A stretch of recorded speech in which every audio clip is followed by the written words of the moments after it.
All right, it's that time of the week again. We had a beautiful run up. We caught all of it. Right now, honestly, seeing a lot of overbought. I'm seeing a lot of bearish comments. Personally, I think that SPY is heading to 660 before a bigger pullback and then heading into 700 later on this year. And this kind of shows it here, guys. This is why I'm starting with this chart. That's FOMC right there. We came down, we had the relief bounce, came down. We actually managed in this to make a lot of money, if you guys remember.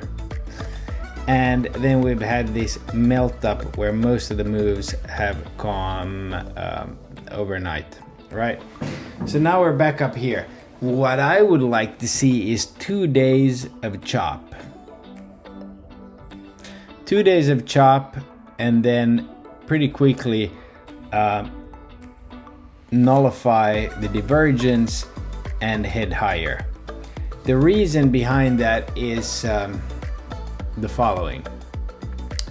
The Dow Jones, if the Dow Jones can get to all-time high, that'll be our confirmation that QQQ is doing the same. So we have kind of a interesting situation here. I'm gonna start off by talking a little broadly, where we caught the gap fill of Dow Jones. Now SPY, that happened after hours, right? If you guys remember, we had that dip and we came back in the morning. QQQ has its Trump gap open, and then SPY has hit all-time high. Dow Jones is not, and Dow Jones is usually the leader, and then SPY or SPX, and then QQQ being the last one. So if we can, this will probably involve some rotation. Now, goes without saying, when you go up this fast on the daily here, you'll see here's a prime example where you can still get some upside move, but you're gonna need a dip, right? So we see that. Here's the problem.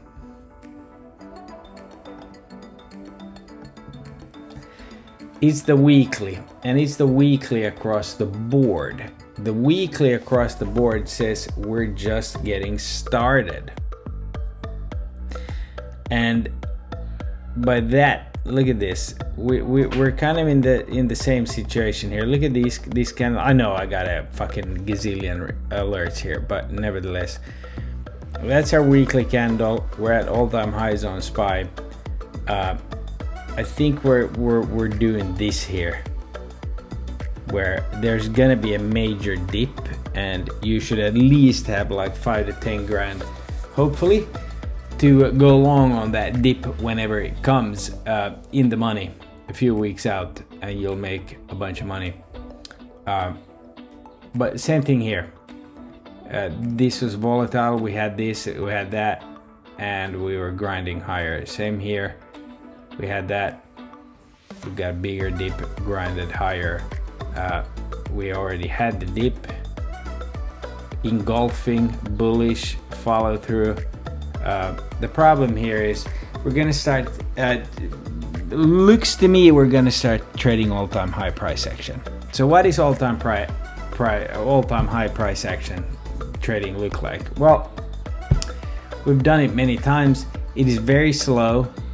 It is range bound, comes with its dips. You really have, it's some of the hardest stuff to trade. So you'll be buying dips 2-3 days out in the money, and selling tops when you're pushing this Bollinger Band. And that's really what I think we're doing here. We're getting ready to. Now, that's just the weekly. Then we look at the monthly, we're up here. So, do I think that Trump demanding lower rates, that the Fed is gonna fight him? No, not in this charade, not at this point. I think that here, looking at the daily, we had this area here. We were distributing, we've come down, the dips have been bought, now they're gonna do that same thing, but then I think we head higher. Okay, which brings us to, well, how do you play this week? Well, what really worked for me and were some of my best trades this week actually were these end of day SPX trades. I mean, this move here of this double bottom paid handsomely, and everybody has SPX right now. I think I was loading in the 20s or 30s and they just exploded. So that was beautiful. I did that. I did the same thing. I think it was the day before. Yeah. Here. Yeah. Huge pay. Now, next week we're getting into, first of all, Wednesday is going to be the biggest stock day trading day ever. Okay. Ever. It is going to be huge because you have Tesla, Meta, Microsoft, IBM, LRCX, and FOMC, followed by Apple the next day. So if we probably hold Monday, I'm gonna scalp a little bit. These two could push Dow Jones, just saying. Wednesday, I'm not doing shit before FOMC. Now, very simple. If they cut, we fly. If they hold and it's a dovish hold, we fly.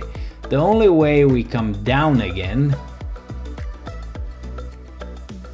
is if they hike, in my opinion, which they won't be doing. Okay, I do not think so whatsoever. Let's see here. Then I'll get into what I'm gonna be playing this week. Plus, remember, end of the month. So I do think that our sports calendar is still very much in play.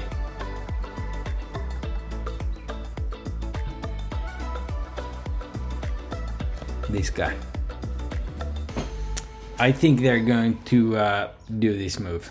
So this here has been kind of choppy. I mean, it's not like we're making huge gains. We need some consolidation. We need premiums to chop a little bit, all of this stuff.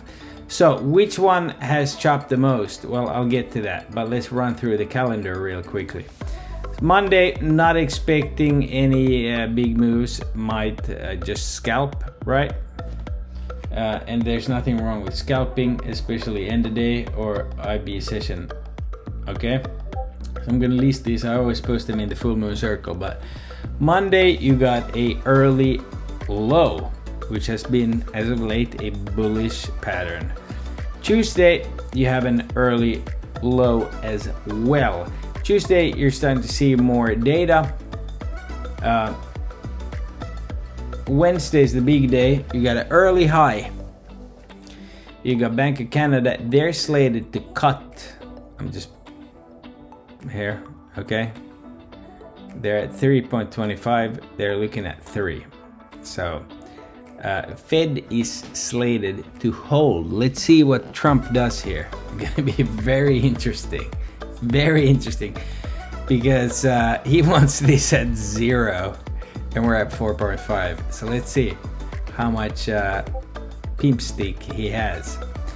Thursday, we get jobs numbers. And I have to say, like, those previous PCEs and PPIs have been good. So I'm personally gonna take a risk. I'll throw $1,000 at it, at some YOLOs, and play the upside on FOMC once we get there.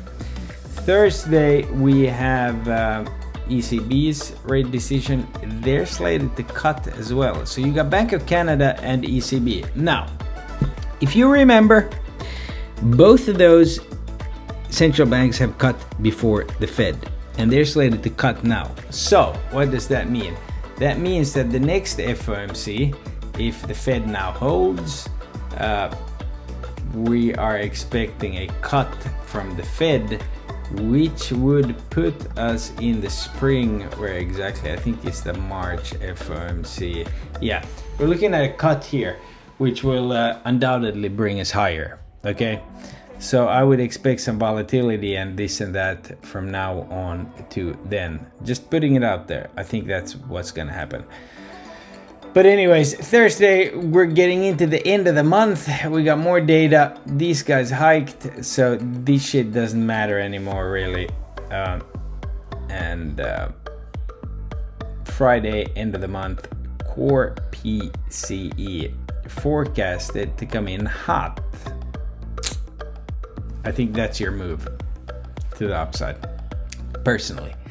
And why am I sounding bullish? Well, I don't mean to sound too bullish. This market needs to come down. However, I think that this week is a prime example of premium burn, and then you just magically rip higher. I think Dow Jones puts in a all-time high, and then it becomes about these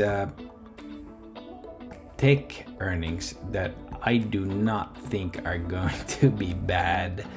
Obviously, we played Meta, and boy oh boy did that play. This is gonna go higher, reason being this right there, probably going to 700. Question is when. Nvidia, I took a few starters in the 140s. If we hold 142 now on this back test, to me this is the best play. It's all about longing as much as you can afford into those earnings, because it's going to a new all-time high. It's heading to 170 in my opinion. So this is merely a pullback, probably the hedge funds not understanding deep seed or whatever China is trying to fucking cook up. Who cares? What do they use? They use Nvidia. Come on. Missed the boat on this hard. I had $10 calls for this in December that paid well, but it's just been ripping. Next pullback, I probably want to get into this right there. Heavy. Not chasing it right now. Qubits, I've been in and out of this. Will be longing heavily soon, because I think it's time. If it holds the daily 9 here. Okay. Home Depot, looking for more upside. Definitely something's going on here. I think there's nothing holding this back, especially with Trump going to LA and North Carolina for this not to grind up to 430. So we'll probably be long in this week. Costco, you know, I only scalped this on Friday. MongoDB, nah. Celsius, I'm really eager here to start a swing very soon. Might not do it this week. MSTR, they got some issues, dude. If this inverted head and shoulder, if I see start to see some green early on in this week, then yeah, maybe, but clearly consolidating right now. Google, we'll check that at earnings. UPST up there. Microsoft, what a play this week on Microsoft. Obviously we swung from down here all the way up to there, made a lot of money on it. Okay, probably won't touch it except swings. Now, this guy, and this is the main play for me. We haven't seen any footage of Elon and Trump at the White House. We got earnings coming up. Will this live up to the price tag? Now, last time, look at this. And this is where this shit gets crazy. If Tesla can overcome these earnings, because last time it was in the 200s, bro. It's put on 100% in a quarter. So you kind of do want to short this. At the same time, we all know this is heading to like 1,000 somehow. So I will be playing YOLOs on this. No doubt in my mind. I mean, this run, I've never seen anything like it, and it's consolidating. So if we can get this bro dog. I got that alert right there. I'm going long in the money. Apple. Now, I'm gonna speak a little bit about this. So when Apple sells a device, it registers as gross. In China, it doesn't until the device is activated. So those negative 18 numbers, do you think Apple's just going to go through November, October, September, August, July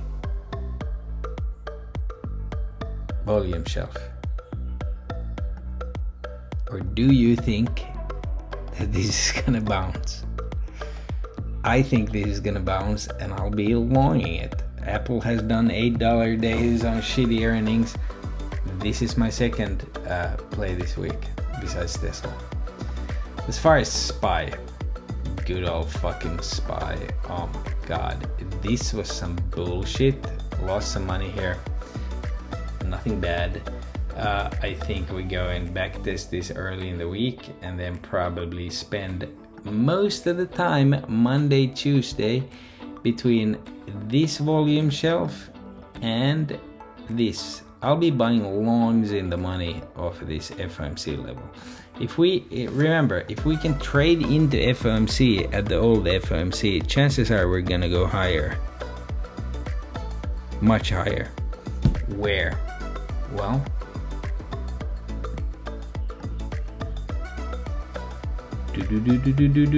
here, top of the collar. Okay.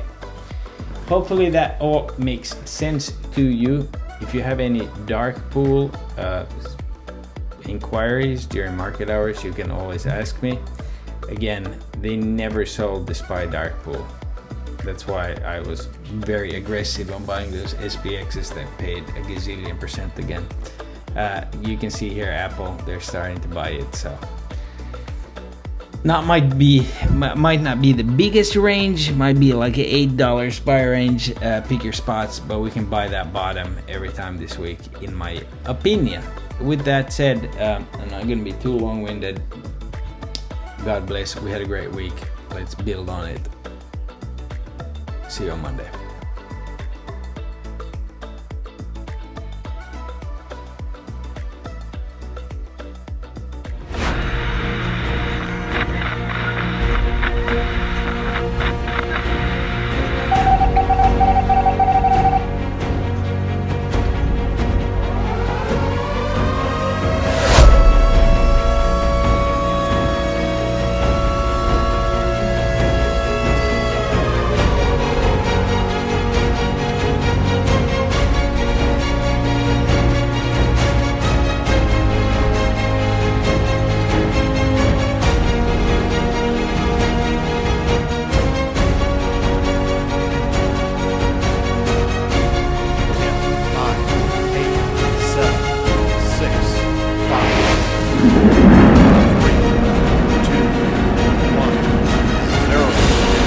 Liftoff, Space Shuttle Atlantis. Mission fulfilled, resupply, and new research. International Space Station. Mission now control Atlantis begins its penultimate journey from the International Space Station. Atlantis now departs Atlantis, safe to have an Atlantis and have a load counts of hardware and fuels taking aim on the international outpost.